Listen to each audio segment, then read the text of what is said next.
my plan to dismantle the deep მე მაქვს გეგმა როგორ დავანგრიო Deep State და გამოვტაცო ვაშინგტონის კორუფციას ჩვენი დემოკრატია.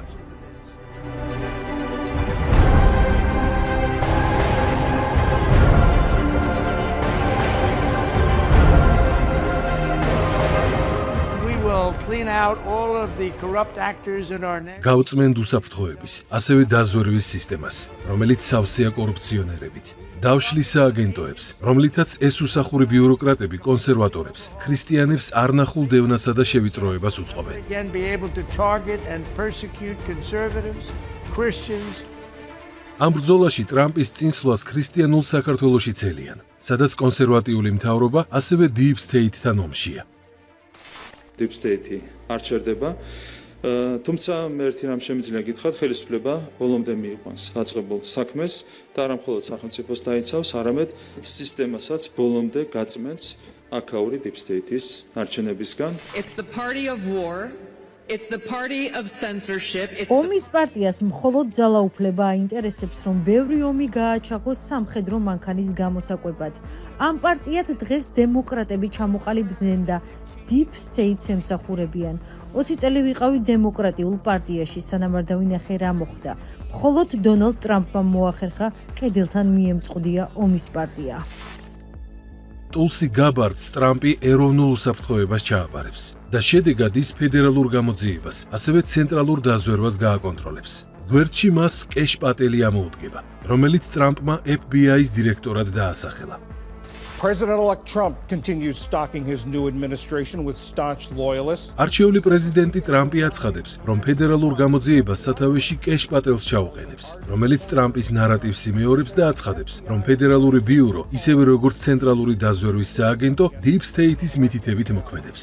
I'd shut down the FBI Hoover building. დანიშნის პირველივე დღეს დავხურავ FBI-ის შტაბ-ბინას, ჰუვერის შენობას და Deep State-ის მუზეუმად გადავაკეთებ. ხოლო იქ დასაქმებულ 7000 აგენტს ქუჩაში კრიმინალების დასაჭერად გავყრი. თუ პოლიციელები არიან, შეასრულონ ეს ფუნქცია. დააკავონ ნარკოდილერები და სექსუალური მოძალადეები. ამ განცხადების შემდეგ FBI-ის შეფი გადადგა, თუმცა ომის პარტიის დანარჩენი არმია დანებებას არ გეგმავს. ამერიკის ყველაზე გავლენიანი ჟურნალისტის ტაკერ კარლსონის თქმით, ყველაფერი კეთდება, რომ ტრამპი თავიდანვე პრობლემების წინაშე აღმოჩნდეს. I've never felt more uneasy than I have in the last few weeks. ბოლო კვირებია ბაიდენის ადმინისტრაცია სრულიად აშკარად ცდილობს არსებული კონფლიქტების გამწვავებას, რომ რაც შეიძლება მძიმე მემკვიდრეობა დაახვედროს ტრამპს, განსაკუთრებით რუსეთის მიმართულებით. This is the most mind-bogglingly stupid approach to our security and survival imaginable. დიახასია და ეს ყველაზე სულელური ნაბიჯია ჩვენი უსაფრთხოებისთვის. მაშინ, როცა მილიონზე მეტი უკრაინელი დახოცილი ან დაჭრილია, თეთრი სახლი თითსაც არ ანძრევს ამის შესაჩერებლად. როგორც ვიცი, ბაიდენი ძლივსღა ფუნქციონირებს და ჯეიკ სალივანი და ბლინკენი მართავენ სიტუაციას. უფრო სწორად, ცდილობენ მაქსიმალურად გაამწვავონ ვითარება. I don't think they should have allowed missiles to be shot 200 miles into Russia. არ უნდა დაეშვათ ამერიკული რაკეტების გასროლა რუსეთის შიგნით. ამან კონფლიქტში ჩრდილო კორეელების ჩართვა გამოიწვია და ეს ხდება თეთრ სახლში ჩემს შესვლამდე რამდენიმე კვირით ადრე. რატომ გააკეთეს ეს ჩემს დაუკითხავად? მე ამას არ დავთანხმდებოდი. პარიზში ზელენსკი მოვიდა ჩემთან და მითხრა, რომ მშვიდობა უნდა. უკრაინაში მთელი მინდვრებია სავსე ცხედრებით, რომლებიც ერთმანეთზე აწყვია. ეს უნდა შეჩერდეს. ჩვენ ამას შევაჩერებთ. He loves to kill. პუტინს უყვარს ხალხის ხოცვა და ეს ყველასთვის სახიფათოა. და მე ვთხოვ ტრამპს დაგვეხმაროს ამ ომის დასრულებაში.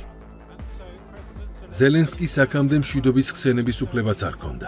ახლა კი ტრამპის იმედი მიეცა და ომი დავასრულოთო თქვა და მაშინვე დაიდუქსა. ომის პარტიას ომის დასრულება არ უნდა.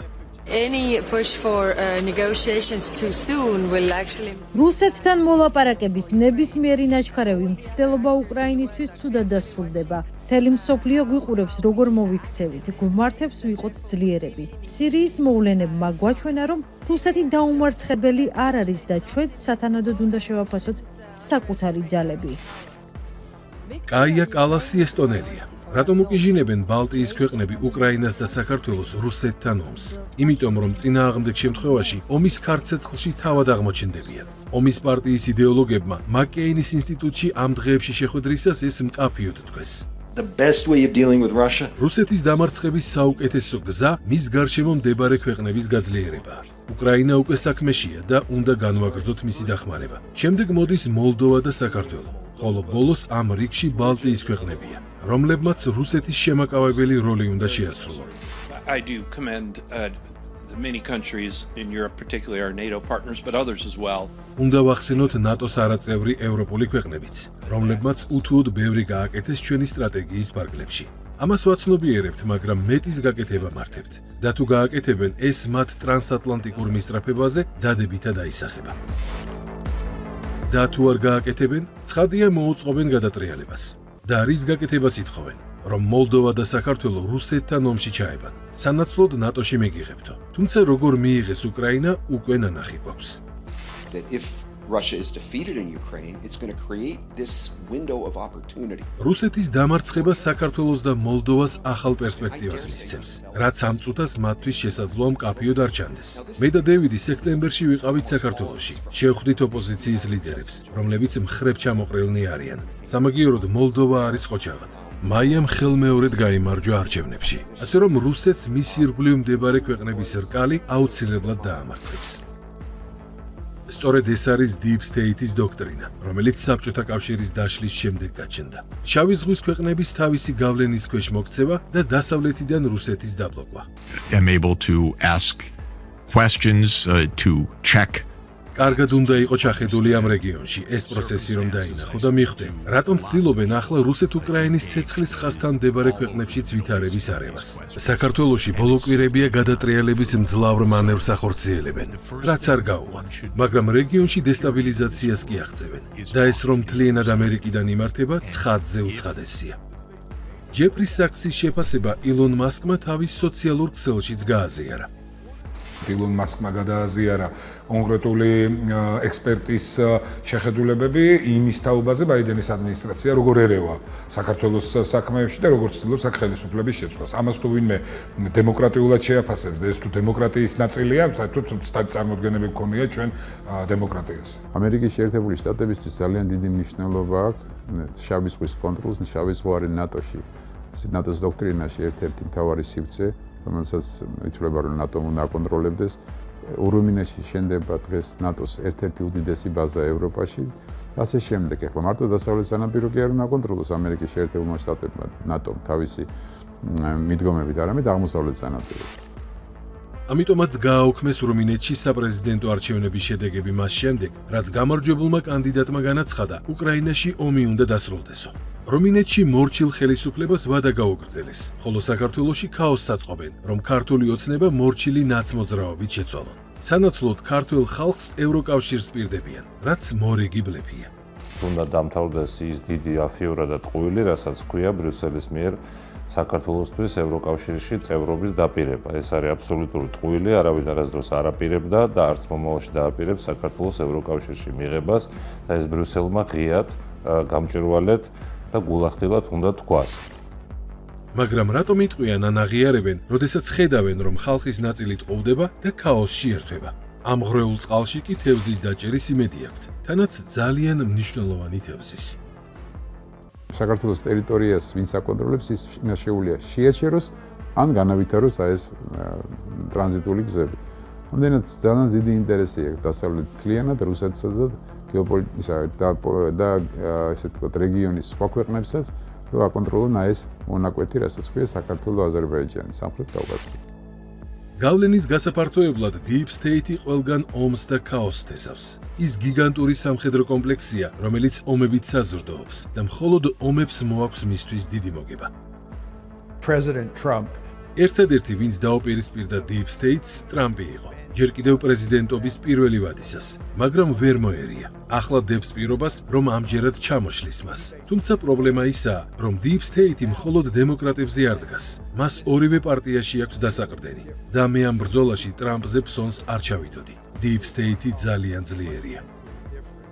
The Deep State შეგიძლიათ აგვიხსნათ, რა არის Deep State, ვინ არიან და რა ამოძრავებთ. What does it actually mean? What are their incentives? Who are they? Since World War II, the United States მეორე მსოფლიო ომიდან მოყოლებული ამერიკა ყველა კონფლიქტსა თუ ომში იყო ჩარეული. და ამ პროცესში ჩამოყალიბდა სწორედ Deep State, ძლავრი მილიტარიზებული სტრუქტურა, რომელსაც სახელმწიფო აპარატის ნებისმიერ დონეზე ჰყავს მორჩილი შემსრულებლები და მათი ერთობლივი მართვით ჩრდილიდან განსაზღვრავს ქვეყნის საგარეო პოლიტიკას. I got to watch some of it early on because I was an advisor to Gorbachev and I was an advisor to Yeltsin. ეს არის ღრმად შენიღბული ჯგუფი, რომელიც ქვეყნის საგარეო კურსს განსაზღვრავს. მის საქმიანობას მე მეორე ნაპირიდან ვაკვირდებოდი, რადგან ჯერ გორბაჩოვის, შემდეგ კი ელცინის მრჩეველი ვიყავი. Deep State-ის არაერთი წევრი გაშიფრულია და მათ ჩვენ თეთრი სახლის ნებისმიერ ადმინისტრაციაში ვხედავთ. ტრამპსაც კი პირველი ვადის პერიოდში ჯონ ბოლდენი ჰყავდა მათგან მიჩენილი. როდესაც კითხეს მიზეზი, ტრამპმა თქვა სხვანაირად არ გამოდიოდაო. What are their incentives? Is it war? რას ემსახურება Deep State? პირად გამდიდრებას, ომების გაჩაღებას თუ რას? The United States is a fundamentally liberal country. პირველ რიგში იმას, რომ ამერიკა იყოს მსოფლიო ჰეგემონი, რომელსაც შეუძლია თავისუფლად ჩაერიოს ნებისმიერი ქვეყნის საქმეებში და აიძულოს ისე მოიქცეს, როგორც თავად მიიჩნევს სწორად. ამ პროცესში კი ყველას პირში ჩრის თავის ლიბერალიზმს და ცდილობს დემოკრატიის შირმას ამოეპაროს. This is about power. You're too idealistic, John. ჩემი თვალით მაქვს ნანახი, როგორ ვაგდებთ დემოკრატიულ მთავრობებს, პრეზიდენტებს. საერთოდ არ ანაღლებთ სხვა ქვეყნის ბედი. მთავარი გავლენის გაძლიერებაა. ამის გასამართლებლად კი იყენებენ უაღრესად ცინიკურ ტყუილებს. ლიბიაში მაგალითად ბომბები ჩამოყარეს. იმ ხალხის მხარდასაჭერად, ვისაც ეს ბომბები თავზე დაეცა. სინამდვილეში კი კადაფის მოშორება უნდათ, რომელიც ზედმეტად დამოუკიდებელი გახდა. Be a realist. Come on. ასე რომ Deep State-თან შებრძოლება მარტივი ნამდვილად არ იქნება. მაკეინის ინსტიტუტიდან ტრამპს უკვე მოურიდებლად კარნახობენ, რა უნდა გააკეთოს, რითაც ანიშნებენ, რომ ბრძოლისთვის მზად არიან. We're apparently about to provide $50 billion in financial assistance to Ukraine. ფიქრობ, ტრამპი მოკლე ხანში $15 მილიარდ დამატებით გამოუყოფს უკრაინას ახალი იარაღის შესაძენად. ფიქრობ, ტრამპი გამოასწორებს ბაიდენის შეცდომას და უფრო ოპერატიულად, უფრო მეტ იარაღს მიაწვდის უკრაინას. უკრაინაში რუსეთის დამარცხება აუცილებელია. Russia to regain control over those assets. და ეს იმ ფონზე, რომ თავად ტრამპი მკაფიოდ და ხმამაღლა აცხადებს, უკრაინაში ომს დაუყოვნებლივ დავასრულებო. აშკარაა, რომ არათუ საქართველოს, მასაც მძიმე ბრძოლა ელის Deep State-თან. უკრაინას შეუმცირებთ დახმარებას, როდესაც თეთრ სახლში შეხვალთ. ალბათ, კი, ნამდვილად ასე იქნება. თქვენ თქვით, რომ 24 საათში დაასრულებთ რუსეთთან ომს. დაიწყეთ უკვე ამის მცდელობა? დიახ, დავიწყე. დევიდ კრემერი, ბუშის ინსტიტუტის დირექტორი შემოგვიერთდება ამ თემაზე საუბარში. დევიდ, თუ კი ტრამპი არ მიაქცევს ყურადღებას თქვენს რეკომენდაციებს და შეამცირებს, ან საერთოდ შეუწყობს უკრაინას დახმარებას, როგორ აისახება ეს ომზე და ამერიკაზე? That President Trump will maintain, if not even increase, military assistance to Ukraine. პრეზიდენტი ტრამპი არათუ შეინარჩუნებს უკრაინის არსებულ დახმარებას, არამედ გაზრდის. როგორც ჩანს, Deep State ამ ეტაპზე სწორედ ბუშის და მაკეინის ინსტიტუტების გავლით აჟღერებს და ახორციელებს თავის სამოქმედო გეგმას, მათ შორის საქართველოში. სწორედ მაკეინის ინსტიტუტმა ჯერ კიდევ არჩევნებამდე დაწერა, რომ საქართველოში საპროტესტო გამოსვლები დაიწყებოდა იმის მიუხედავად, CESCO და EUTO აღიარებდნენ თუ არა შედეგებს და ადგილობრივი აგენტურაც მის სცენარს ზედმიწევნით გაჰყვა. ჯერ კიდევ არჩევნებამდე შეიძლება ითქვას, პირდაპირ გეგმა დასახა იმისა, როგორ უნდა განვითარდეს საქართველოში მოვლენები იმ შემთხვევაში, თუ ამ ინსტიტუტისთვის არახელსაყრელი შედეგით დასრულდა არჩევნები და ქართულმა ხალხმა მხარი დაუჭირა იმ პოლიტიკურ ძალას, ვინც არ არის სასურველი. EUTO ოდირის დასკვნა, რომელიც ამერიკის არჩევნებსაც ამოწმებს, სათვალავში ჩასაგდები არ არის. ისე უნდა იყოს ყველაფერი, როგორც ომის პარტია მაკეინის ინსტიტუტის პირით გამოაცხადებს. კოლექტიური ნაცმოძრაობა, ნაცმედია და NGO-ები კი ყველა ინსტრუქციას უსიტყვოდ შეასრულებენ. For an investigation, what we saw are wide. საჭიროა საქართველოში ჩატარებული არჩევნების გამოძიება საერთაშორისო სტრუქტურამ ჩაატაროს. ვფიქრობ, exit poll-ებს უნდა ვენდოთ, რომ ქართულმა ოცნებამ ხმების მხოლოდ 40% მიიღო. You could see groundswelling of სანქციებმა შესაძლოა ვერაფერი შეცვალოს, როგორც ეს ვენესუელაში მოხდა, მაგრამ თუ იქნება ხალხის მასობრივი პროტესტი, მაშინ გვექნება ცვლილება. ეს უკვე ნანახი გვაქვს უკრაინაში. ასევე ფილიპინებზე, სადაც მმართველი მარკო თვითმფრინავში ჩასვეს და გაისტუმრეს ქვეყნიდან, ასე რომ ეს შესაძლებელია, თუმცა არ ვიტყვი, რომ ადვილია. ანუ ომის პარტიისთვის საქმე ახლა ისაა, ვინ ვის ჩასვამს თვითმფრინავში, ხოლო დემოკრატია, ევროკავშირი, მშვიდობა და დიპლომატია მხოლოდ საკენკია მათთვის, ვინც აკენკავს. რეალური მიზანი სიტუაციის მაქსიმალურად არევა და არჩეული ხელისუფლების ჩამოგდება, რაც არავისთვის ახალი არ არის. შეკრება ოპოზიციური სპექტრი და NGO-ები სალომე ზურაბიშვილმა სწორედ იმ განზრახვით, რომ მას გუშინ უნდა დაენიშნა საპარლამენტო არჩევნები. მიზანი იყო ცხადი აჟიოტაჟის შექმნა, ხედავთ რომ ხალხი აღარ მონაწილეობს შეკრებებში, გუშინ სრული მობილიზაცია ქონდათ გამოცხადებული და აქაც კი 3000 კაცამდე ძლივს შეკრებას. აშკარაა, რომ საქართველოსი კონტროლის დასაბრუნებლად ომის პარტია უკვე ყველაფერზე წავა და მისი შტურმანიც ყველა წითელ ხაზს გადავა.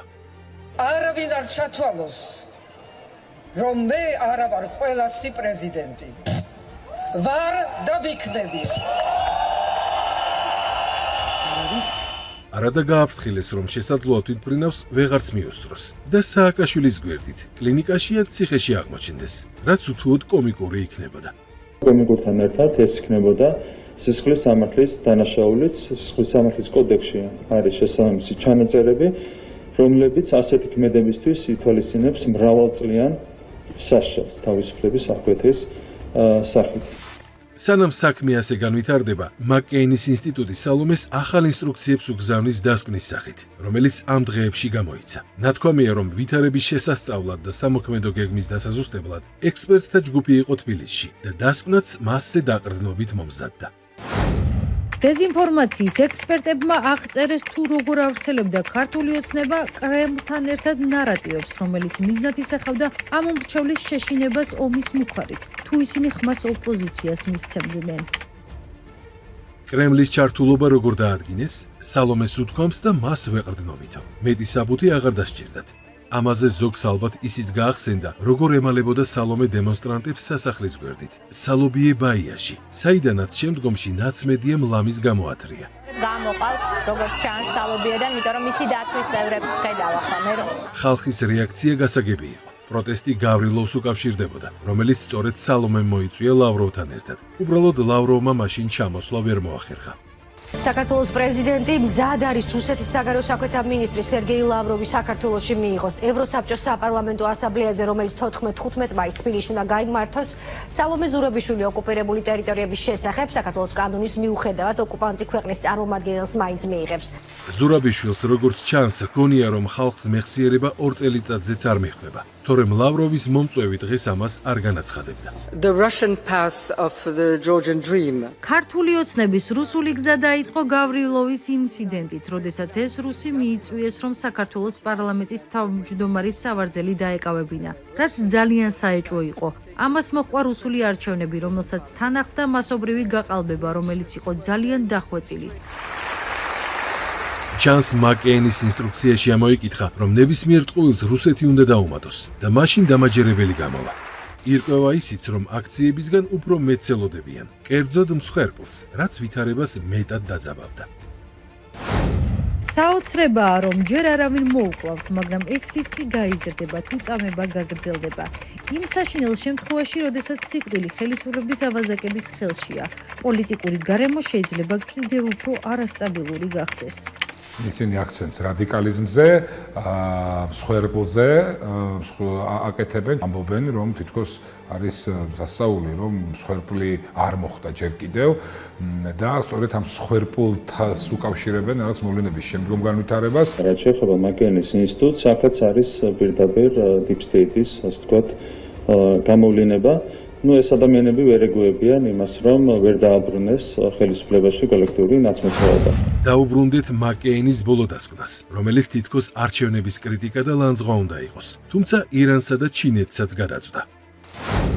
მთავრობამ ასევე დაამყარა ახალი პარტნიორობა ჩინეთთან და ირანთან, ხოლო ირანელი მარიონეტები აზერბაიჯანული უმცირესობის თემში რელიგიურ ორგანიზაციებს და ბიზნესებს აფინანსებენ, რომლებიც ანტიდასავლურ, ანტი-LGBT კამპანიაში ერთვებიან. მათი ნარატივი ქართული ოცნების მესიჯებს ემთხვევა. იგივე მესიჯებს იმეორებენ აზერბაიჯანის პოლიტიკური ლიდერებიც.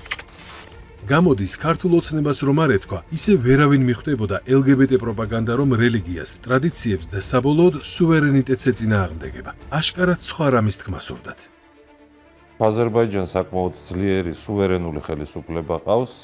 ის პროცესი, რაც პროცესში ჩვენ ვართ ახლა, როცა ვიბრძვით სუვერენიტეტის მოპოვებისთვის და გაძლიერებისთვის, რომ ამ კოლონიალურ მარწუხებს თავი დავახციოთ, აზერბაიჯანს ეს პროცესი უკვე გავლილი აქვს. აზერბაიჯანი არის ძლიერი სახელმწიფო და ფიქრობ, რომ თავად გაუმკლავდება თუ რამე გამოწვევა აქვს საერთოდ. იცით რა შეასაკ, მოდი ესე ვთქვათ, ამ ურთიერთობის გამყარება დისკომფორტს უქმნის დასავლეთში არსებულ ზოგიერთ ინსტიტუტს. შეიძლება ზოგიერთ ქვეყანასაც.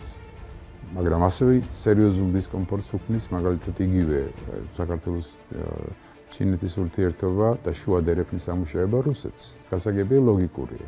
ვერამ, ქმედება უკვე არალოგიკური ხდება ხოლმე ზოგ შემთხვევაში. ომის პარტია ცდილობს სომხეთიც თავისი გავლენის ქვეშ მოაქციოს. შესაბამისად, ქართულ არჩევნებზე მაკეინის ინსტიტუტის დასკვნაში წერია, რომ ქართული ოცნების დამოუკიდებელი კურსი ამ პროექტსაც ხელს უშლის. ესეც კიდევ ერთი მიზეზი, რატომ უნდა ჩამოაგდონ ხალხის მიერ არჩეული ხელისუფლება. საქართველო პატარა ქვეყანაა, მაგრამ მის ტრაექტორიას ტალღოვანი ეფექტი აქვს. შეიძლება შეზღუდოს სომხეთის შანსები, განთავისუფლდეს რუსეთის ზეწოლისგან და დაუახლოვდეს დასავლეთს.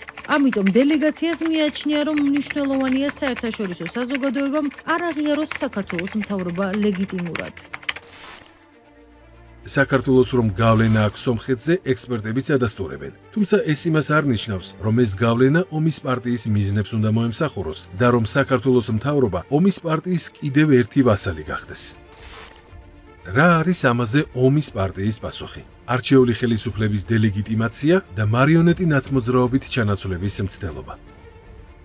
მაკეინის ინსტიტუტის მთავარი მიზანი არის, რომ ყველანაირად ხელი შეუწყოს იმ პროცესებს, რომელიც შესაძლებელს გახდის არალეგიტიმური გზით, იმიტომ რომ ლეგიტიმურით ხედავენ, რომ ეს შეუძლებელია, ქვეყანაში მოხდეს რევოლუციური სცენარი და ხელისუფლება შეიცვალოს და რადიკალები, რომლებიც მათდამი უპირობო მორჩილებაში არიან, მოვიდნენ ხელისუფლებაში. First of all, we need to question whether or not this was a victory for Georgian Dream. კითხვის ქვეშ უნდა დავაყენოთ, გაიმარჯვა თუ არა ამ არჩევნებში ქართულმა ოცნებამ.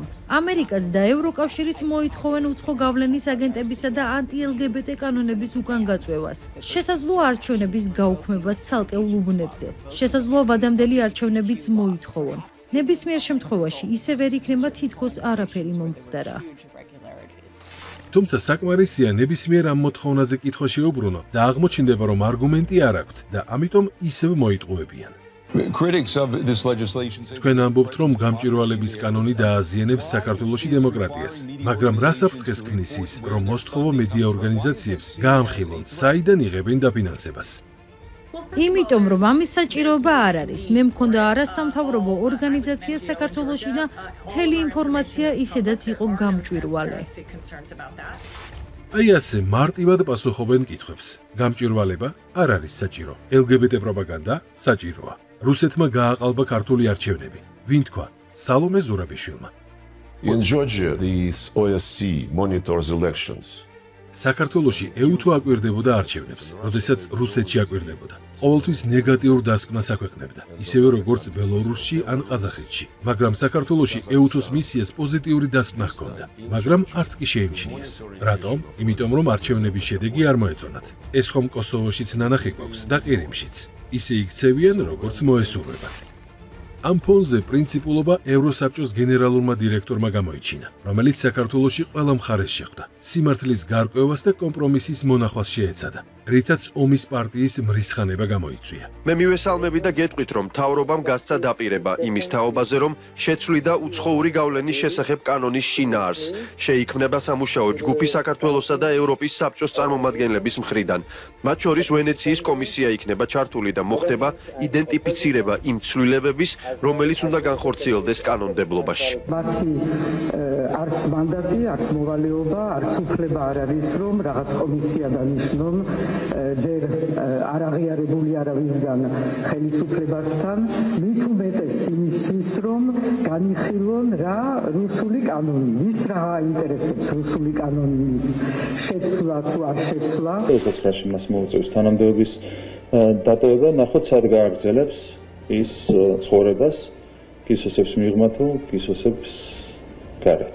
საქართველო კი გზას ევროპისკენ გააგრძელებს. სამოქმედო გეგმა ამ დროისთვის ევროსაბჭოს აქვს, ხოლო როდესაც ტრამპი Deep States მიხედავს, გეგმა ევროკავშირსაც გაუჩნდება. სამოქმედო გეგმა ახლახანს იქნა დამტკიცებული ევროპის საბჭოს მინისტრთა კომიტეტის მიერ.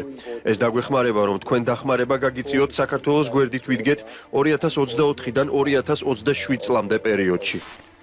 ისე ჟღერს, როგორც ქართული ოცნების სლოგანი: მშვიდობით, ღირსებით, კეთილდღეობით ევროპისკენ. და ამას არამხოლოდ 1,100,000 ამომრჩეველი ელის, რომელმაც ხმა ქართულ ოცნებას მისცა, არამედ ისინიც, ვინც ომის პარტიის სლოგანებს აყოლილი ქუჩა-ქუჩა დაეხეტება. ომს ყოველთვის ერთი შედეგი მოაქვს და ის არც ღირსებაა, არც კეთილდღეობა.